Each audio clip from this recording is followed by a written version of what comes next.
નમસ્તે વિદ્યાર્થી મિત્રો, કેમ છો? મજામાં ને? ધોરણ 7 વિષય હિન્દી, કવિતા એક બેટી. વિદ્યાર્થી મિત્રો, આજે આપણે સ્વાધ્યાયમાં પ્રશ્ન નંબર 1 निम्नलिखित प्रश्नों के उत्तर लिखिए।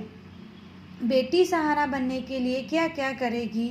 बेटी सहारा बनने के लिए पढ़ लिख कर आगे बढ़ेगी, वह अपने पैरों पर खड़ी होगी। इस तरह वह सहारा बनने से पहले अपने पैरों पर खड़ा होकर दूसरों को सहारा देने के लायक बनाना चाहती है। प्रश्न नंबर 2 जो बेटी दुनिया को कैसे समझना चाहती है? तो बेटी दुनिया को मेहनत कर पढ़ाई करेगी और अपनी बुद्धि का विकास करेगी। वह लोगों को यह बताना चाहती है कि वह भी किसी से कम नहीं है। वह लोगों के व्यवहारों को और उनके कार्यों को समझना चाहती है, इस दुनिया को समझना चाहती है। आगे का प्रश्न है, बेटी तितली बनकर क्या करना चाहती है?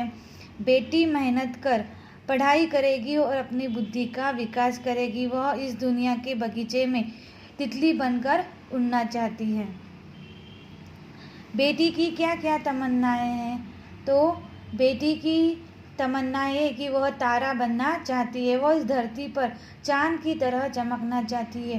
उसकी इच्छा यह है कि इस दुनिया रूपी बाग में खिलने वाला फूल बनने के लिए वह तैयार हो। वह इस तितली बनकर हवा को चूमना चाहती है। और इसी तरह बेटी के दिल में कई सारी तमन्नाएं हैं। प्रश्न 2 निम्नलिखित काव्य पंक्तिओं का भावार्थ लिखिए।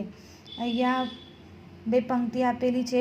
ગગન पे चमके चंदा, मैं धरती पे चमकूंगी, धरती पर चमकूंगी, मैं उजियारा करूंगी। तो विद्यार्थी मित्रों, આપણે કવિતા સમજી લીધી છે। આ કવિતામાં જે એક છોકરીના સપના છે એ આપણે જોયા હતા। बेटी आगे बनकर क्या करना चाहती है? तो बेटी पढ़ लिख कर इस धरती पर चंदा की तरह चमकना चाहती है। आकाश में वह चांद की तरह चमकना चाहती है और चारों ओर अपना प्रकाश फैलाना चाहती है, अपना यश फैलाना चाहती है। आगे है, मैं पढ़ूंगी लिखूंगी, मैं मेहनत करूंगी, अपने पाँव चलकर मैं दुनिया को देखूंगी, दुनिया को देखूंगी, मैं दुनिया को समझूंगी। मैं पढ़ना चाहती हूँ, लिखना चाहती हूँ, मेहनत करना चाहती हूँ और अपने पैरों पर खड़ा होना चाहती हूँ, आत्मनिर्भर बनना चाहती हूँ। पढ़ लिख कर मैं दुनिया के व्यवहारों को और कार्यों को समझना चाहती हूँ, इस दुनिया को समझना चाहती हूँ और दुनिया के साथ चलना चाहती हूँ। यह बेटी का सपना है। प्रश्न नंबर 3 उदाहरण के अनुसार विलोम शब्द का प्रयोग कीजिए। यहाँ एक उदाहरण दिया हुआ है, सफल असफल। वाक्य में प्रयोग, तेनजिंग एवरेस्ट पर पहुँचने में सफल हुए। दूसरा, कई बार मेहनत करने पर भी आदमी असफल होता है। ये दो वाक्य हमें दिया है।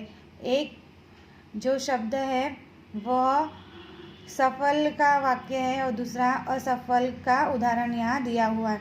उसी प्रकार यहाँ दूसरे भी शब्द हमें दिए हुए हैं। उसमें से पहला है आकाश। आकाश का विरोधार्थी शब्द आता है धरती। तो धरती और आकाश, तो इस प्रकार इन दोनों के वाक्यों में प्रयोग हमें करने हैं। तो यहाँ वाक्य मैंने बनाए हुए हैं, देखो। देखते ही देखते विमान आकाश में पहुंच गया।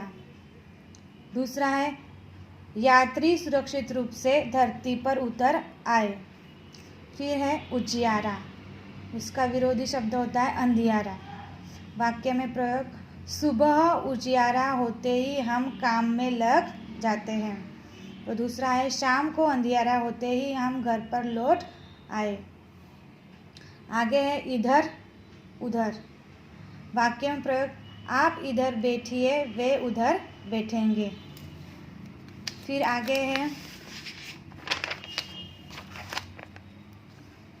भलाई का विरोधी शब्द होता है बुराई। वाक्य में प्रयोग, संत सबके साथ भलाई से व्यवहार करते हैं, भलाई करते हैं। दूसरा, दुष्टों को दूसरों की बुराई करने में ही मजा आता है। पाना, इसका विरोधी शब्द है खोना। वाक्य में प्रयोग, सफलता पाना सबको अच्छा लगता है, कभी कभी जो अच्छा लगता है उसको हमें खोना भी पड़ता है। तो इसके आगे प्रश्न 4, उदाहरण के अनुसार वचन परिवर्तन करके वाक्य में प्रयोग करना है। तो यहाँ उदाहरण दिया है घोड़ा, घोड़े। वाक्य में प्रयोग, घोड़ा दौड़ रहा है, घोड़े दौड़ रहे हैं। तो यहाँ दूसरे शब्द दिए हुए हैं मैं का बहुवचन होता है हम, वचन परिवर्तन करके। वाक्य में प्रयोग, मैं पढ़ रहा हूँ, हम पढ़ रहे हैं। आगे है बच्चे, उसका वचन परिवर्तन होगा बच्चा है, बच्चे यानी बहुत सारे, बच्चा एक वचन। बच्चे खेल रहे हैं, बच्चा खेल रहा है। यहाँ क्रियापद में भी परिवर्तन होगा। खिलौना, खिलौने, खिलौना सुंदर है, खिलौने सुंदर है। आगे है खेत, खेत का वचन परिवर्तन करके उसका खेत ही रहता है, यह हमें ध्यान में रखना है। वाक्य में प्रयोग, खेत हरा भरा है, खेत हरे भरे हैं। तो विद्यार्थी મિત્રો બધાએ આ સ્વાધ્યાય પોથીમાં લખવાનું છે, તમને PDF આપીશ।